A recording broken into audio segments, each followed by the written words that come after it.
Hello everyone, আজকে আমরা অষ্টম শ্রেণীর অনুশীলনী 2.1-এর 18 নম্বর অঙ্কটার সমাধান দেখব। অঙ্কটা অনেক বড়, কিন্তু এটার সমাধানটা অনেক ছোট। ঠিক আছে, আমি যখন সমাধানটা করব তখন তোমরা অবাক হয়ে যাবা। তো অঙ্কটা আমি পড়ি। দেখো, জামিল সাহেব পেনশনের টাকা পেয়ে 10 লাখ টাকার 3 মাস অন্তর মুনাফা ভিত্তিক 5 বছর মেয়াদি পেনশনার সঞ্চয়পত্র কিনলেন। ঠিক আছে, বার্ষিক মুনাফা 12% হলে তিনি প্রথম কিস্তিতে অর্থাৎ প্রথম 3 মাস পর কত মুনাফা পাবেন। ঠিক আছে, তো এখানে অনেক কথা আছে, এত কথা আমাদের জানার দরকার নাই। এখানে কয়েকটা জিনিস জানতে হবে, যে সেটা হচ্ছে জামিল সাহেব পেনশনের টাকা পেয়ে কত টাকা তিনি ব্যাংকে রাখছিলেন বা কোথাও তো জমা রাখতে হয়েছে, তাই না? তো এই অ্যামাউন্টটা জানতে হবে, সেটা হচ্ছে 10 লাখ, যেটা কিনা আমাদের আসল। ঠিক আছে, এটা হচ্ছে আসলকে আমরা পি দিয়ে প্রকাশ করি। এটা হচ্ছে আসল 10 লাখ টাকা। এবং কত বছরের জন্য তিনি রাখছিলেন? 5 বছরের জন্য রাখছিলেন। ভালো কথা, 5 বছরের জন্য রাখছিলেন। আচ্ছা, বার্ষিক মুনাফার হার কত? বার্ষিক মুনাফার হার হচ্ছে 12%। ঠিক আছে, 12%, এটা হচ্ছে বার্ষিক মুনাফার হার। আচ্ছা, তিনি প্রথম কিস্তিতে অর্থাৎ প্রথম 3 মাস পর কত মুনাফা পাবেন? এখন দেখো, আমি যদি 10 টাকা ব্যাংকে রাখি এবং সেটার 10 টাকা যদি ব্যাংকে রাখি এবং সেটার যদি মুনাফার হার হয় 12%, যদি মুনাফার হারে আমি রাখি, অর্থাৎ আমি এই 10 টাকার উপরে বছরে 12% মুনাফা পাবো। ঠিক আছে, এটা দ্বারা এটা বোঝায়, মানে বছরে আমি 12% মুনাফা পাবো, মানে 12 মাসে আমি 12% মুনাফা পাবো। ঠিক আছে, ওই 10 টাকার উপরে। তো জামিল সাহেব কত টাকা ব্যাংকে রাখছেন বা জমা রাখছেন? কত টাকা? 10 লাখ টাকা। তাহলে 10 লাখ টাকার যদি 12% মুনাফার হার হয়, তাহলে এই অ্যামাউন্টটা কত সেটা আমাদেরকে আগে বের করতে হবে। ঠিক আছে, তাহলে বার্ষিক মুনাফাটা এখানে লিখবো যে সমাধানে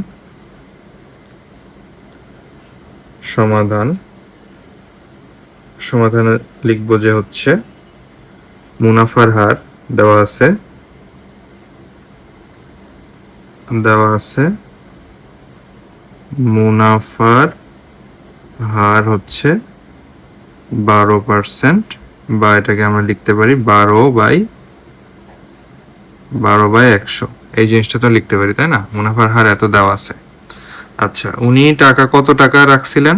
জমা রাখছিলেন কত টাকা? 10 লাখ টাকা। তাহলে 10 লাখ টাকার উপরে যদি 12% মুনাফা হয়, তাহলে সেই মুনাফার পরিমাণটা কত? তাহলে আমরা লিখতে পারি বার্ষিক মুনাফা সমান সমান, দেখো কত টাকার উপরে 12%? 10 লাখের উপরে। তো আমরা 10 লাখ লিখলাম, দশক শতক হাজার অযুত লক্ষ 10 লাখ টাকা গুণ 12%, মানে 12/100। ঠিক আছে, তো এটা যদি আমরা সলভ করি তাহলে আসে হচ্ছে 1,20,000 টাকা।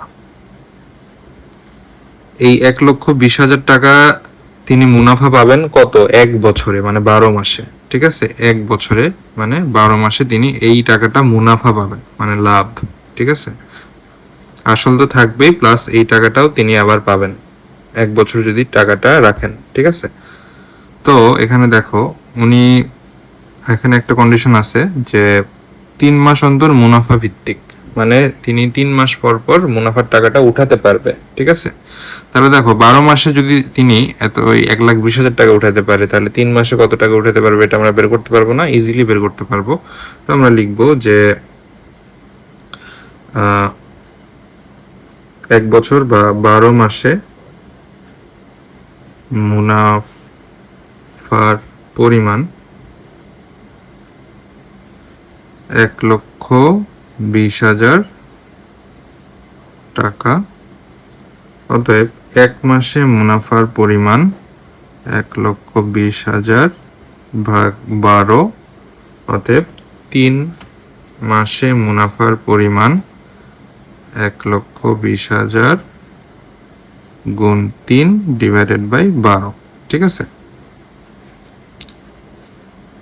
তো এটা যদি আমরা সলভ করি তাহলে কি হবে দেখো, 3 দিয়ে যদি 12কে কাটি 4 হয়, 4 দিয়ে যদি এটাকে পুরোটাকে কাটাকাটি করি তাহলে কি হবে, এখানে 3 4 12 আর 0 হচ্ছে 4টা। ঠিক আছে, তাহলে তিনি 3 মাস পর কত টাকা পাবেন, এই 30,000 টাকা পাবেন, তাই না?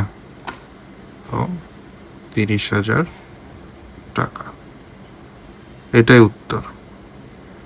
দেখো অঙ্কটা কত বড় লেখা আছে, বাট তার সমাধানটা কত ছোট।